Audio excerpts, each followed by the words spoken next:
నమః. ఆ చాప్టర్ పైన అందరూ పెన్సిల్ తో రాసేసుకోండి.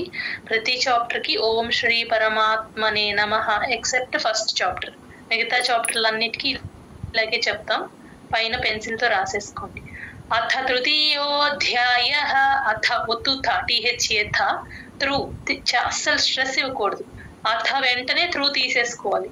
త్రూకి అస్సలు స్ట్రెస్ ఇవ్వకుండా అథ టీహెచ్ఏ థ. అథ తృతీయోధ్యాయః. తీకి దీర్ఘం ఉంది, యోకి దీర్ఘం ఉంది, గమనించండి. ధ్యా దాకి ధావత్తు యావత్తు రెండు ఉన్నాయి.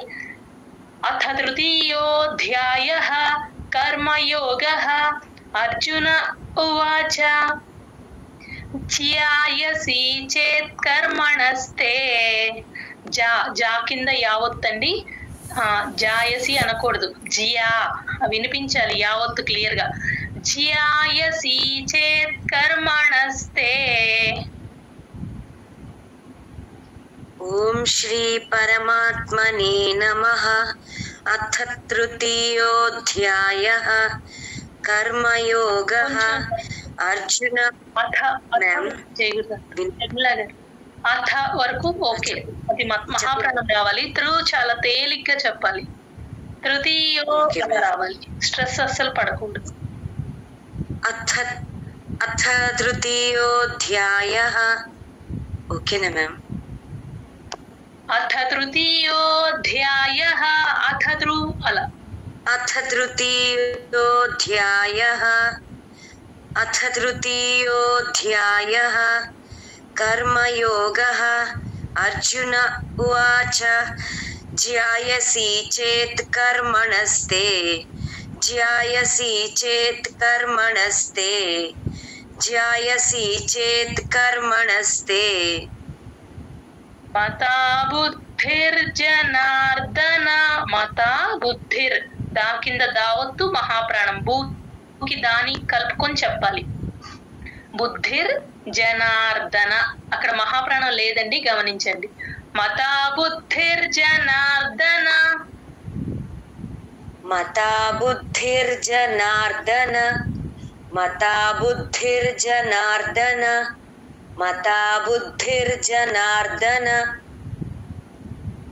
తత్ కిం కర్మణి ఘోరే మాం. తత్ ప్లస్ కిం, తత్ కిం కర్మణి ఘోరే మాం. ఘా మహాప్రాణం ఉంది, గమనించండి. తత్ కిం కర్మణి ఘోరే మాం. తత్ కిం కర్మణి ఘోరే మాం. తత్ కిం కర్మణి ఘోరే మాం. తత్ కిం కర్మణి ఘోరే మాం. నియోజయసి కేశవ.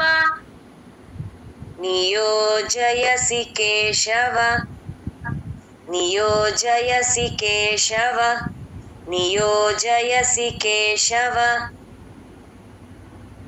అర్జున ఉవాచ జ్యాయసి చేత్ కర్మణస్తే. మతా బుద్ధిర్జనార్దన. అర్జున ఉవాచ జ్యాయసి చేత్ కర్మణస్తే. మతా బుద్ధిర్జనార్దన. జ్యాయసి చేత్ కర్మణస్తే. మతా బుద్ధిర్జనార్దన. జ్యాయసి చేత్ కర్మణస్తే. మతా బుద్ధిర్జనార్దన.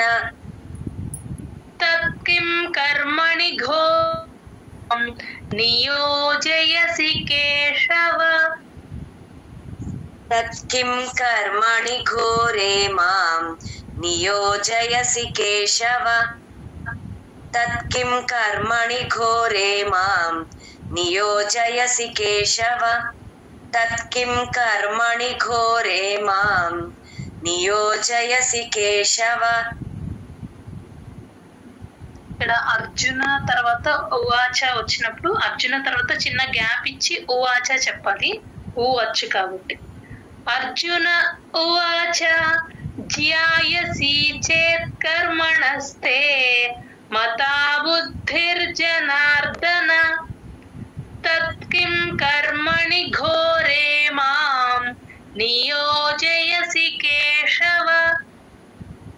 అర్జున ఉవాచ ధ్యాయసి చేత్ కర్మణస్తే మతా బుద్ధిర్జనార్దన తత్కిం కర్మణి ఘోరే మాం నియోజయసి కేశవ ధ్యాయసి చేత్ కర్మణస్తే మతా బుద్ధిర్జనార్దన తత్కిం కర్మణి ఘోరే మాం నియోజయసి కేశవ ధ్యాయసి చేత్ కర్మణస్తే మతా బుద్ధిర్జనార్దన తత్కిం కర్మణి ఘోరే మాం నియోజయసి కేశవ ధ్యాయసి చేత్ కర్మణస్తే మతా బుద్ధిర్జనార్దన తత్కిం కర్మణి ఘోరే మాం నియోజయసి కేశవ ధ్యాయసి చేత్ కర్మణస్తే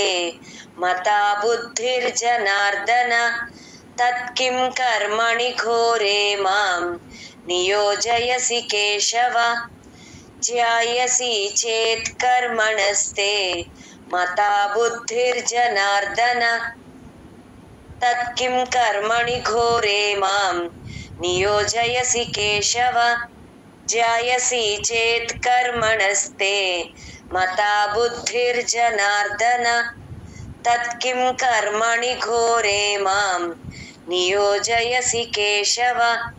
జయగురుదత్తమే. ఇక్కడ ఫస్ట్ శ్లోకం అందరూ ఇంకొకసారి చెప్తున్నానండి, గమనించుకోండి. జ్యాయసి, అది జా కింద యావత్తు. యూజువల్ గా కొంచెం అలా పర్ఫెక్ట్ గా చెప్పేటట్టు ట్రై చేయి. సెకండ్ శ్లోక, రెండవ శ్లోకం. వ్యామిశ్రేణేవ వాక్యేన, వా కింద యావత్తు, వ్యామిష్ అని తీసుకోవాలి. షా కింద రకారం ఉంది కాబట్టి ముందక్షరానికి కలుపుకొని చెప్తాం. వ్యామిశ్రేణేవ వాక్యేన, కా కింద యావత్తు. ఆ అణ కూడా క్లియర్ గా పలకాలి. శ్రేణేవ, వ్యామిశ్రేణేవ వాక్యేన, వ్యామిశ్రేణేవ వాక్యేన, వ్యామిశ్రేణేవ వాక్యేన, వ్యామిశ్రేణేవ వాక్యేన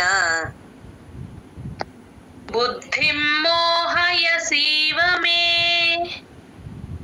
బుద్ధిం మోహయసీవ మే, బుద్ధిం మోహయసీవ మే, బుద్ధిం మోహయసీవ మే. తదేకం వద నిశ్చిత్య, ఇక్కడ నిశ్చిత్య, ష ప్లస్ చా ప్లస్ తా.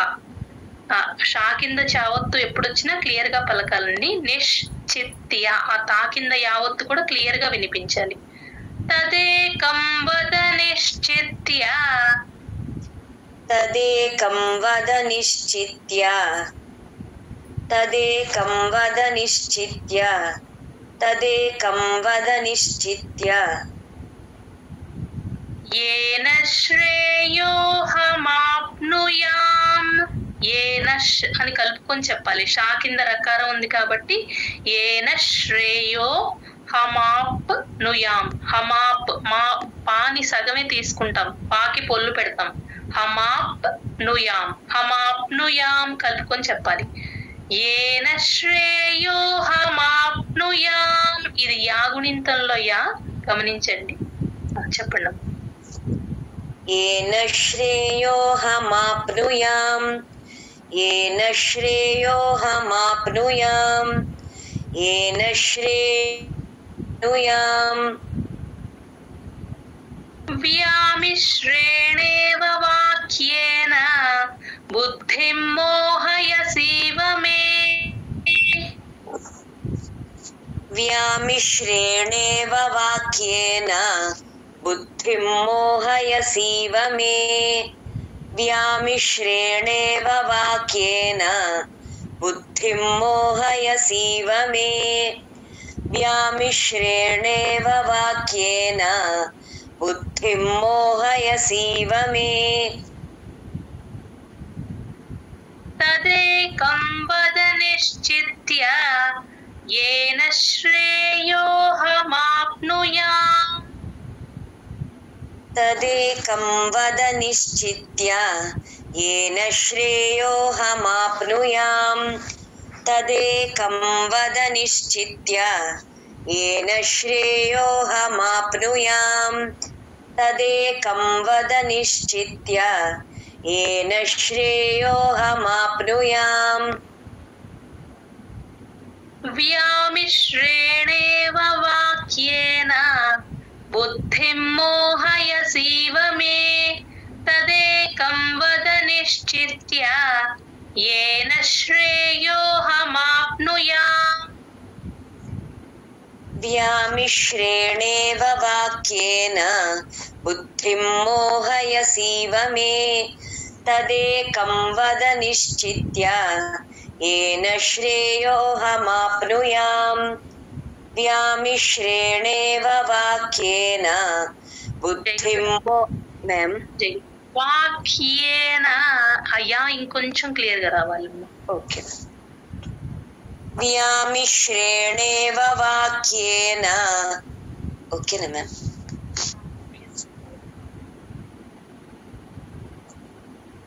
వ్యామిశ్రేణేవ వాక్యేన బుద్ధిం మోహయసీవ మే తదేకం వద నిశ్చిత్య येन श्रेयोऽहमाप्नुयाम् व्यामिश्रेणेव वाक्येन बुद्धिं मोहयसीव मे तदेकं वद निश्चित्य येन श्रेयोऽहमाप्नुयाम् व्यामिश्रेणेव वाक्येन बुद्धिं मोहयसीव मे तदेकं वद निश्चित्य येन श्रेयोऽहमाप्नुयाम् व्यामिश्रेणेव वाक्येन बुद्धिं मोहयसीव मे तदेकं वद निश्चित्य येन श्रेयोऽहमाप्नुयाम्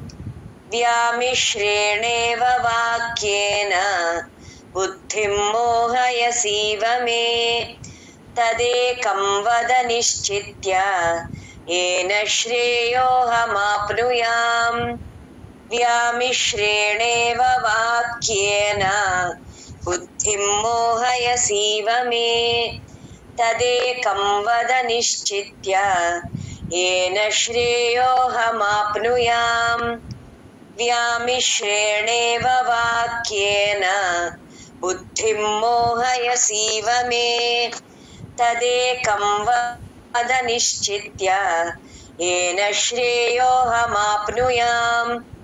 जय गुरुदत्त मैम. జై గురుదత్త. శ్లోక నెంబర్ 3, థర్డ్ శ్లోక, మూడవ శ్లోకం అండి. శ్రీ భగవానువాచ. భాలు మహాప్రాణం ఉంది, శ్రీ కొంచెం దీర్ఘం పెట్టాలి. లోకేస్మిన్ ద్వివిధా నిష్ఠ. లోకేస్మిన్ సా కింద మావొత్తుందండి, గమనించండి. లోకేస్మిన్ ద్వివిధ, దా కింద వావొత్తు, సంయుక్తాక్షరం. ద్వివిధ, ధా కింద మహాప్రాణం ఉంది. ద్వివిధ నిష్ఠ, అఠా కొంచెం గట్టిగా చెప్పాలి, కంఠం అంటాం కదా అలా. నిష్ఠ అనేకూడదు, నిష్ఠ. దీర్ఘం కూడా ఉంది. శ్రీ భగవానువాచ లోకేస్మిన్ ద్వివిధా నిష్ఠ. श्री भगवानुवाच लोकेस्मिन् द्विविधा लोकेस्मिन् द्विविधा निष्ठा. लोकेस्मिन् द्विविधा निष्ठा. लोकेस्मिन् द्विविधा निष्ठा. పురా ప్రోక్త మయా నఘ. పురా అని పట్టుకొని చెప్పాలి, పా కింద రకారం ఉంది కదా, పురా అని పట్టుకొని రెండు పెదాలు లోపల వైపుకి క్లోజ్ చేస్తే కరెక్ట్ గా పా కింద స్ట్రెస్ మీకు కరెక్ట్ గా వినిపిస్తుంది. పురా ప్రోక్త మయా నఘ, ఘాకి మహాప్రాణం ఉంది, గమనించండి. పురా ప్రోక్త మయా నఘ. పురా ప్రోక్త మయా నఘ. పురా ప్రోక్త మయా నఘ. పురా ప్రోక్త మయా నఘ. జ్ఞానయోగేన సాంఖ్యానాం. GNYA. కొంచెం ఇది అందరూ ఇప్పటి నుంచే అలవాటు చేసుకోండి. గా కింద నా ఒత్తులాగా చెప్పకూడదు. జ్ఞా అన్నప్పుడు యాతో ఎండ్ అవ్వాలి. GNYA జ్ఞా. జ్ఞాన యోగేన సాంఖ్యానం. ఆ ఖా కింద మహాప్రాణము యావత్తు రెండు ఉన్నాయి, రెండు వినిపించేటట్టు చెప్పాలి. సాంఖ్యానాం. జ్ఞాన యోగేన సాంఖ్యానాం. జ్ఞానయోగేన సాంఖ్యానాం. జ్ఞానయోగేన సాంఖ్యానాం. జ్ఞానయోగేన సాంఖ్యానాం. కర్మయోగేన యోగినాం. కర్మయోగేన యోగినాం. కర్మయోగేన యోగినాం. కర్మయోగేన యోగినాం. శ్రీభగవానువాచ లోకేస్మిన్ ద్వివిధా నిష్ఠా పురా ప్రోక్తా మయా నఘ. శ్రీభగవానువాచ లోకేస్మిన్ ద్వివిధా నిష్ఠా పురా ప్రోక్తా మయా నఘ. లోకేస్మిన్ ద్వివిధా నిష్ఠా పురా ప్రోక్తా మయా నఘ. లోకేస్మిన్ ద్వివిధా నిష్ఠా పురా ప్రోక్తా మయా నఘ. జ్ఞానయోగేన సాంఖ్యానాం. కర్మయోగేన యోగినాం. జ్ఞానయోగేన సాంఖ్యానాం. కర్మయోగేన యోగినాం. జ్ఞానయోగేన సాంఖ్యానాం. కర్మయోగేన యోగినాం. జ్ఞానయోగేన సాంఖ్యానాం. కర్మయోగేన యోగినాం. శ్రీభగవానువాచ లోకేస్మిన్ ద్వివిధా నిష్ఠా పురా ప్రోక్తా మయా నఘ. జ్ఞానయోగేన సాంఖ్యానాం. కర్మయోగేన యోగినాం. శ్రీభగవానువాచ లోకేస్మిన్ ద్వివిధా నిష్ఠా పురా ప్రోక్తా మయా నఘ. జ్ఞానయోగేన సాంఖ్యానాం. కర్మయోగేన యోగినాం. లోకేస్మిన్ ద్వివిధా నిష్ఠా పురా ప్రోక్తా మయా నఘ. జ్ఞానయోగేన సాంఖ్యానాం. కర్మయోగేన యోగినాం. లోకేస్మిన్ ద్వివిధా నిష్ఠా పురా ప్రోక్తా మయా నఘ. జ్ఞానయోగేన సాంఖ్యానాం. కర్మయోగేన యోగినాం.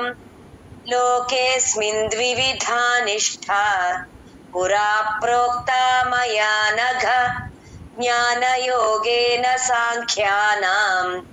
కర్మయోగేన యోగినాం. లోకేస్మిన్ ద్వివిధా నిష్ఠా పురా ప్రోక్తా మయా నఘ. జ్ఞానయోగేన సాంఖ్యానాం. కర్మయోగేన యోగినాం. లోకేస్మిన్ ద్వివిధా నిష్ఠా పురా ప్రోక్తా మయా నఘ. జ్ఞానయోగేన సాంఖ్యానాం. కర్మయోగేన యోగినాం. లోకేస్మిన్ ద్వివిధా నిష్ఠా పురా ప్రోక్తా మయా నఘ. జ్ఞానయోగేన సాంఖ్యానాం. కర్మయోగేన యోగినాం. జై గురుదత్త మ్యామ్. జై గురుదత్త. 4వ శ్లోకం, శ్లోక నెంబర్ 4. న కర్మణామనారంభాత్. న కర్మణ అణ క్లియర్ గా పలకాలండి. ఇక్కడ అణాలు చాలా ఉంటాయి ఈ చాప్టర్ లో. టంగ్ ట్విస్ట్ చేసి అప్పర్ జాకి టచ్ చేయాలి. నాలుక మడిచి పైన అంగిటికి టచ్ చేస్తేనే మీకు అణ క్లియర్ గా వస్తుంది. టా టా డా డా అలా అంటూ ఉంటే అణ ఎక్కడ ఉందో అక్కడ చూసుకోండి ఒకసారి. ఆ ప్లేస్ లో టంగ్ ట్విస్ట్ అవ్వాలి. మనారంభాత్ భాకి మహాప్రాణం ఉంది, గమనించండి. నకర్మణామనారంభాత్ నకర్మణామనారంభాత్ నకర్మణామనారంభాత్ నకర్మణామనారంభాత్ నైష్కర్మ్యం పురుషోష్ణుతే. నా ప్లస్ ఐ నై అండి. నైష్కర్మ్యం. ఆ షా కొంచెం ముద్దగా కొంచెం ట్విస్ట్ చేసి అనా ఎక్కడ చెప్పామో అక్కడే వస్తుంది. ఇంకొంచెం లోపలికి ట్విస్ట్ చేసి చెప్పాలి, అప్పుడే షా వస్తుంది. నైష్కర్మ్యం. కర్ ప్లస్ మా కింద యావత్తు కర్మ్యం. ఇక్కడ గమనించండి, రా కింద మా ఒత్తు యావత్తు ఉన్నాయి. రెండు ఉన్నప్పుడు ఆ రెండు పదాలు వినపడేటట్టు మనం పలకగలగాలి. నైష్కర్మ్యం. పైన పెన్సిల్ తో రాసేసుకోండి. నైష్కర్మ్యం. పురుషోష్ణుతే. పురుషోష్. షోకి ఆ షాని కలుపుకోండి. పురుషోష్ణుతే. పురుషోష్ణుతే. నైష్కర్మ్యం పురుషోష్ణుతే. నైష్కర్మ్యం పురుషోష్ణుతే. నైష్కర్మ్యం పురుషోష్ణుతే. నైష్కర్మ్యం పురుషోష్ణుతే. నచ సన్యసనాదేవ. నచ సన్యస. నా కింద నా ఒత్తు యావత్తు రెండు వినపడాలి. సన్యస. సన్యాస అనేస్తారు, చూసుకోండి, గమనించండి. యావత్తు క్లియర్ గా వినిపించాలి. సన్ ప్లస్ యస. సన్యస. నచ సన్యసనాదేవ. నచ సన్యసనాదేవ. నచ సన్యసనాదేవ. నచ సన్యసనాదేవ. సిద్ధిం సమధిగచ్చతి. ఇక్కడ సిద్ధిం దా కింద దావత్తు మహాప్రాణం. సికి దాని యాడ్ చేసుకొని చెప్పాలి. సిద్ధిం మధి మహాప్రాణం ఉంది. ధీలో గచ్చతిలో చా కింద చావత్తు మహాప్రాణం. సిద్ధిం సమధి గచ్చతి. గచ్చతి అన్నప్పుడు గచ్చతి అనేయకూడదు. గాలి బయటికి వదిలితేనే చా కింద మహాప్రాణం వినిపిస్తుంది. అదర్వైజ్ గచ్చతి గచ్చతి లాగే వినిపిస్తుంది, అది గమనించుకోండి. సిద్ధిం సమధిగచ్చతి. సిద్ధిం సమధిగచ్చతి. సిద్ధిం సమధిగచ్చతి. సిద్ధిం సమధిగచ్చతి. నకర్మణామనారంభాత్ నైష్కర్మ్యం పురుషోష్ణుతే. నకర్మణామనారంభాత్ నైష్కర్మ్యం పురుషోష్ణుతే. నకర్మణామనారంభాత్ నైష్కర్మ్యం పురుషోష్ణుతే. నకర్మణామనారంభాత్ నైష్కర్మ్యం పురుషోష్ణుతే. నచ సన్యసనాదేవ. సిద్ధిం సమధిగచ్చతి. నచ సన్యసనాదేవ. సిద్ధిం సమధిగచ్చతి. నచ సన్యసనాదేవ. సిద్ధిం సమధిగచ్చతి. ఒక్క నిమిషం. నచ సన్యసనాదేవ. సిద్ధిం సమధిగచ్చతి. నచ సన్యసనాదేవ. సిద్ధిం సమధిగచ్చతి.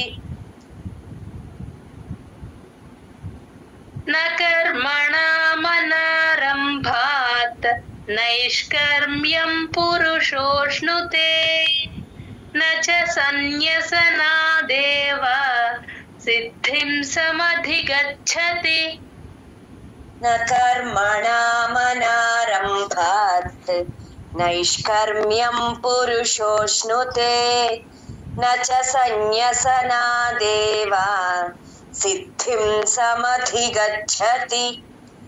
నకర్మణామనారంభాత్ నైష్కర్మ్యం పురుషోష్ణుతే న చ సన్యసనాదేవ సిద్ధిం సమధిగచ్చతి న కర్మణామనారంభాత్ నైష్కర్మ్యం పురుషోష్ణుతే న చ సన్యసనాదేవ సిద్ధిం సమధిగచ్చతి న కర్మణామనారంభాత్ నైష్కర్మ్యం పురుషోష్ణుతే న చ సన్యసనాదేవ సిద్ధిం సమధిగచ్చతి న కర్మణామనారంభాత్ నైష్కర్మ్యం పురుషోష్ణుతే న చ సన్యసనాదేవ సిద్ధిం సమధిగచ్చతి న కర్మణామనారంభాత్ నైష్కర్మ్యం పురుషోష్ణుతే న చ సన్యసనాదేవ సిద్ధిం సమధిగచ్చతి న కర్మణామనారంభాత్ నైష్కర్మ్యం పురుషోష్ణుతే న చ సన్యసనాదేవ సిద్ధిం సమధిగచ్చతి న కర్మణామనారంభాత్ నైష్కర్మ్యం పురుషోష్ణుతే న చ సన్యసనాదేవ సిద్ధిం సమధిగచ్చతి. జయగురుదత్త. ఐదవ శ్లోకం, శ్లోక నెంబర్ 5. నహి కశ్చిత్ క్షణమపి, నహి కశ్చిత్, ఆ షా కింద చావత్తు క్లియర్ గా వినిపించాలి. కశ్చిత్ క్షణమపి, నహి కశ్చిత్ క్షణమపి, నహి కశ్చిత్ క్షణమపి, నహి కశ్చిత్ క్షణమపి, నహి కశ్చిత్ క్షణమపి.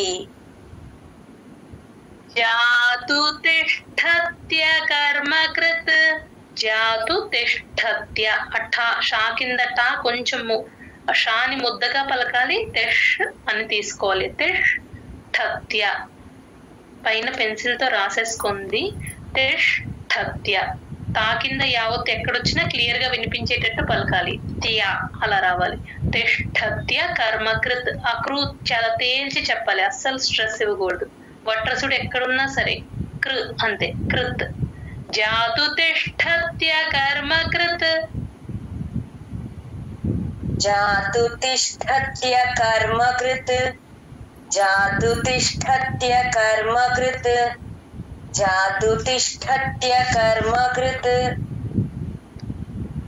కార్యతే హి యవశః కర్మ, కార్యతే ఆ హా కింద యావత్తుంది కాబట్టి కార్యతే తర్వాత ఆ హాని ముందక్షరానికి కలుపుకొని చెప్పాలి. హా కింద ఎప్పుడైనా ఒక అక్షరం కింద ఇంకో అక్షరం ఒత్తుగా వచ్చినప్పుడు సంయుక్తాక్షరం అంటాం. ఆ కార్యతే అని తీసుకోవాలి.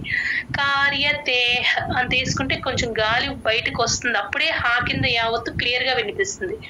కార్యతే హ్యవశః, షా పక్కన విసర్గ హెచ్ లాగా చెప్తాము, విసర్గ సగమే పలుకుతాం. కా ముందు ఎప్పుడు విసర్గ వచ్చినా విసర్గ సగమే పలుకుతాం. అది విసర్గ పైన హెచ్, విసర్గ స్ట్రైక్ ఆఫ్ చేసి హెచ్ అని రాసుకోండి. హ్యవశః హ అలా పలుకుతాం. హ్యవశః కర్మ, ఇక్కడ కర్మ అని దీర్ఘం తీయకూడదు, కర్మ కట్ చేయాలి, అందరు గమనించండి. కార్యతే హ్యవశః కర్మ, కార్యతే హ్యవశః కర్మ, కార్యతే హ్యవశః కర్మ, కార్యతే హ్యవశః కర్మ. సర్వ ప్రకృతి జైర్గుణైః, ఇక్కడ సర్వ పక్కన విసర్గ ఎఫ్ సౌండ్, పా ముందు ఎప్పుడు విసర్గ వచ్చినా ఎఫ్ లాగా చెప్తాం. ఇంగ్లీష్ లెటర్ ఎఫ్ అని రాసేసుకోండి పైన. సర్వఫ్, ఉఫ్ అన్నప్పుడు మనం ఎలా అంటామో ఆ సౌండ్ అలా వినిపించాలి. సర్వఫ్, సర్వఫ్ ప్రకృతి, పా కింద రకార ఉంది గమనించండి. తర్వాత ప్రకృతి, కృ తేల్చి చెప్పాలి, ప్రకృతి అంతే. కృతి అనకూడదు, ప్రకృతి చాలా లైట్ గా చెప్పాలి, అస్సలు స్ట్రెస్ ఇవ్వకూడదు వట్టసుడికి. ప్రకృతి జైర్ గుణై, జా ప్లస్ ఐ, జై, జైర్ గుణైః. ఇక్కడ విసర్గ హి అవుతుంది, పైన పెన్సిల్ తో రాసేసుకోండి. సర్వ ప్రకృతి జైర్గుణైః. సర్వ ప్రకృతి జైర్గుణైః. सर्वः प्रकृतिजैर्गुणैः. सर्वः प्रकृतिजैर्गुणैः. सर्वः प्रकृतिजैर्गुणैः. न हि कश्चित् क्षणमपि जातु तिष्ठत्य कर्मकृत्. न हि कश्चित् क्षणमपि जातु तिष्ठत्य कर्मकृत्. न हि कश्चित् क्षणमपि जातु तिष्ठत्य कर्मकृत्. न हि कश्चित् क्षणमपि जातु तिष्ठत्य कर्मकृत्. कार्यते ह्यवशः कर्म सर्वः प्रकृतिजैर्गुणैः. कार्यते ह्यवशः कर्म सर्वः प्रकृतिजैर्गुणैः. कार्यते ह्यवशः कर्म सर्वः प्रकृतिजैर्गुणैः. कार्यते ह्यवशः कर्म सर्वः प्रकृतिजैर्गुणैः. न हि कश्चित् क्षणमपि जातु तिष्ठत्य कर्मकृत्. कार्यते ह्यवशः कर्म सर्वः प्रकृतिजैर्गुणैः.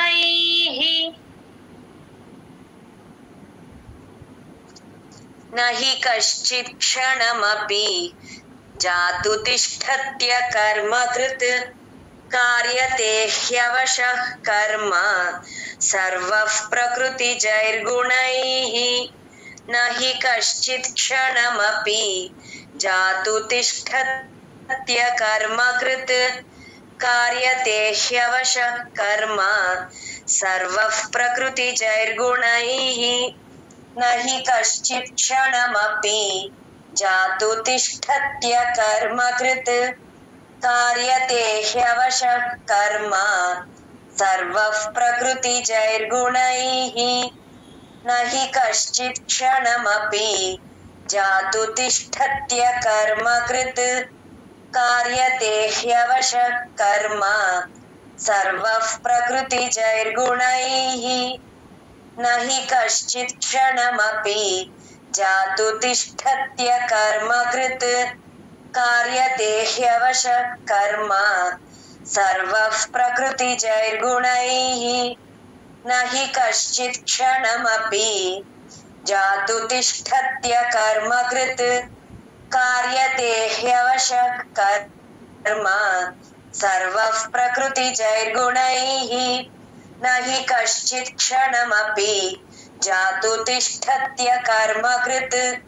कार्यते ह्यवशः कर्म सर्वः प्रकृतिजैर्गुणैः. न हि कश्चित् क्षणमपि जातु तिष्ठत्य कर्मकृत्. कार्यते ह्यवशः कर्म सर्वः प्रकृतिजैर्गुणैः. जय गुरुदत्त. ఆరవ శ్లోకం, శ్లోక నెంబర్ 6. కర్మేంద్రియాణి సంయమ్య. కర్మ, కర్ర అని అలా లాగకూడదు, ఆ సౌండ్ అని రాకూడదు. కర్మే అంతే సరిపోతుంది. కర్ర అంటారు కొంతమంది, అలా రాకుండా చూసుకోండి. కర్మేంద్రియాణి, ఆ దా కింద రకారం క్లియర్ గా వినిపించాలి. ద్రియాణి, యా తర్వాత అణా కూడా క్లియర్ గా.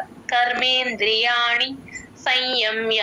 ఇది సా, యా పక్కన సున్నా, సాకి యాకి మధ్యలో సున్నా హాఫే పలుకుతాం. అనుస్వరాన్ని సగమే పలుకుతాం. యా ముందు ఎప్పుడు సున్నా వచ్చినా సగం పలుకుతాం. అందుకని సంయమ్య, సంయమ్య అనము, సై ముక్కుతో పలకాలి.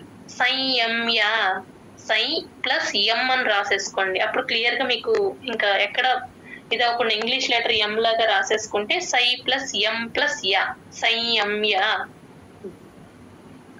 నాసిల్ సౌండ్ అండి, ఇక్కడ అబ్జర్వ్ చేసుకోండి అందరూ.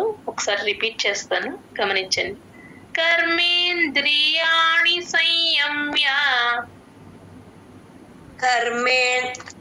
कर्मेन्द्रियाणि संयम्य कर्मेन्द्रियाणि संयम्य कर्मेन्द्रियाणि संयम्य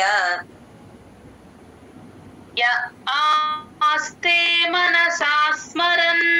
యా పక్కన చిన్న గ్యాప్ ఇవ్వాలి, ఆ వచ్చు కాబట్టి య ఆస్తే మనసా, సాకి సాని యాడ్ చేసుకోవాలి. మనసాలో ఉన్న సాకి సాని యాడ్ చేసుకొని చెప్పాలి. ఎందుకంటే అక్కడ సా కింద మా ఒత్తు, అది సంయుక్తాక్షరం కాబట్టి ముందక్షరాన్ని కలుపుకొని చెప్తాం.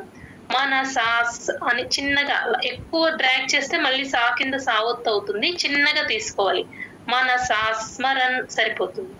య ఆస్తే మనసా స్మరన్ య ఆస్తే మనసా స్మరన్ య ఆస్తే మనసా స్మరన్ య ఆస్తే మనసా స్మరన్ ఇంద్రియార్థాన్ విమూఢాత్మా. ఇంద్రి దా కింద రకారం ఉందండి, గమనించండి. ఇంద్రియార్థాన్ ఒత్తు థా, ఇంద్రియార్థాన్ విమూఢాత్మ, ఢాకి మహాప్రాణం ఉంది, గమనించండి. ఇంద్రియార్థాన్లో టీహెచ్ఏ థ. ఇంద్రియార్థాన్ విమూఢాత్మా ఇంద్రియార్థాన్ విమూఢాత్మా ఇంద్రియార్థాన్ విమూఢాత్మా ఇంద్రియార్థాన్ విమూఢాత్మా మిథ్యాచారస్స ఉచ్యతే. మిథ్యా థా కింద ఒత్తు థా అండి, టీహెచ్ఏ థా కింద యా ఒత్తు, క్లియర్ గా వినిపించాలి ఇది. మిథ్యా మహాప్రాణం ఉంటుంది, గమనించండి. మిథ్యాచారస్, రాకి సాని యాడ్ చేసుకొని చెప్పాలి. సా కింద సా ఒత్తు వచ్చింది కాబట్టి మిథ్యాచారస్, మిథ్యాచారస్. సా తర్వాత చిన్న గ్యాప్ ఇవ్వాలి, ఊ వచ్చు కాబట్టి ఉచ్యతే, ఉచ్యతే అనేకూడదు, ఉచ్యతే. ఇది అందరూ గమనించండి. చా కింద యావత్తు ఎప్పుడు వచ్చినా సరే యా క్లియర్ గా వినిపించాలి. ఉచ్యతే, ఉచ్యతే అనేస్తారు, గమనించుకోండి. మిథ్యాచారస్స ఉచ్యతే మిథ్యాచారస్స ఉచ్యతే మిథ్యాచారస్స ఉచ్యతే మిథ్యాచారస్స ఉచ్యతే కర్మేంద్రియాణి సంయమ్య య ఆస్తే మనసా స్మరన్. కర్మేంద్రియాణి సంయమ్య య ఆస్తే మనసా స్మరన్ కర్మేంద్రియాణి సంయమ్య య ఆస్తే మనసా స్మరన్ కర్మేంద్రియాణి సంయమ్య య ఆస్తే మనసా స్మరన్ ఇంద్రియార్థాన్ విమూఢాత్మా మిథ్యాచారస్స ఉచ్యతే. ఇంద్రియార్థాన్ విమూఢాత్మా మిథ్యాచారస్స ఉచ్యతే ఇంద్రియార్థాన్ విమూఢాత్మా మిథ్యాచారస్స ఉచ్యతే ఇంద్రియార్థాన్ విమూఢాత్మా మిథ్యాచారస్స ఉచ్యతే. జయగురు. మిథ్యా మహాప్రాణం లైట్ అవుతుందమ్మా, ఒక్కసారి మళ్ళీ చెప్పండి. అదొకటి చెప్పండి. మిథ్యాచారస్స ఉచ్యతే. ఓకేనా మ్యామ్? ఓకే. కర్మేంద్రియాణి సంయమ్య య ఆస్తే మనసా స్మరన్ ఇంద్రియార్థాన్ విమూఢాత్మా మిథ్యాచారస్స ఉచ్యతే. కర్మేంద్రియాణి సంయమ్య య ఆస్తే మనసా స్మరన్ ఇంద్రియార్థాన్ విమూఢాత్మా మిథ్యాచారస్స ఉచ్యతే కర్మేంద్రియాణి సంయమ్య య ఆస్తే మనసా స్మరన్ ఇంద్రియార్థాన్ విమూఢాత్మా మిథ్యాచారः స ఉచ్యతే కర్మేంద్రియాణి సంయమ్య య ఆస్తే మనసా స్మరన్ ఇంద్రియార్థాన్ విమూఢాత్మా మిథ్యాచారः స ఉచ్యతే కర్మేంద్రియాణి సంయమ్య య ఆస్తే మనసా స్మరన్ ఇంద్రియార్థాన్ విమూఢాత్మా మిథ్యాచారः స ఉచ్యతే కర్మేంద్రియాణి సంయమ్య య ఆస్తే మనసా స్మరన్ ఇంద్రియార్థాన్ విమూఢాత్మా మిథ్యాచారः స ఉచ్యతే కర్మేంద్రియాణి సంయమ్య య ఆస్తే మనసా స్మరన్ ఇంద్రియార్థాన్ విమూఢాత్మా మిథ్యాచారः స ఉచ్యతే కర్మేంద్రియాణి సంయమ్య య ఆస్తే మనసా స్మరన్ ఇంద్రియార్థాన్ విమూఢాత్మా మిథ్యాచారः స ఉచ్యతే. 7వ శ్లోకం, శ్లోక నెంబర్ 7. యస్త్వింద్రియాణి మనసా, యా తర్వాత సా కింద తావత్తు వావత్తు రెండు ఉన్నాయి గమనించండి. యస్ త్వి, తీకి వావత్తు, యస్ త్వి. యస్ పైన పెన్సిల్ తో రాసేసుకోండి. యస్ త్వింద్రియాణి, దా కింద రకారం ఉంది గమనించుకోండి. యస్ త్వింద్రియాణి మనసా, యాకి సాని కలుపుకొని చెప్తాం. యస్ త్వింద్రియాణి మనసా, సాకి దీర్ఘం ఉంది. యస్ త్వింద్రియాణి మనసా, యస్త్వింద్రియాణి మనసా, యస్త్వింద్రియాణి మనసా, యస్త్వింద్రియాణి మనసా. నియమ్యారభతేర్జున, భాకి మహాప్రాణం ఉందండి, మా కింద యావత్తు. నియమ్యాలో అది యావత్తు గమనించండి. నియమ్యారభతేర్జున,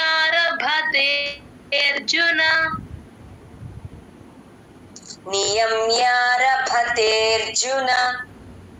నియమ్యారభతేర్జున, నియమ్యారభతేర్జున. కర్మేంద్రియైః కర్మయోగం, కర్మేంద్రియైః, రా కింద మావత్తు, కర్మేంద్రి, దా కింద రకారం ఉంది. యా ప్లస్ ఐ, వినిపించాలి.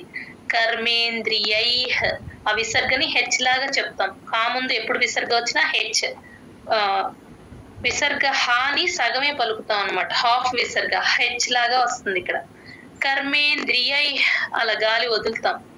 కర్మేంద్రియై కర్మయోగం, కర్మేంద్రియై కర్మయోగం, కర్మేంద్రియై కర్మయోగం, కర్మేంద్రియై కర్మయోగం, కర్మేంద్రియై కర్మయోగం. అసక్తస్స విశిష్యతే, అసక్తాకి సాని యాడ్ చేసుకొని చెప్పాలి. సా కింద సావత్తు క్లియర్ గా వినపడాలంటే ముందక్షాన్ని కలుపుకొని చెప్పాలి. అసక్తస్ అని తీసుకోండి. అసక్తస్స విశిష్యతే, షా శంకరాష షణ్ముఖాలో ష రెండు క్లియర్ గా వినిపించాలి. రెండింటికి డిఫరెన్స్ చూపించాలి. విశిష్యతే, అసక్తస్స విశిష్యతే.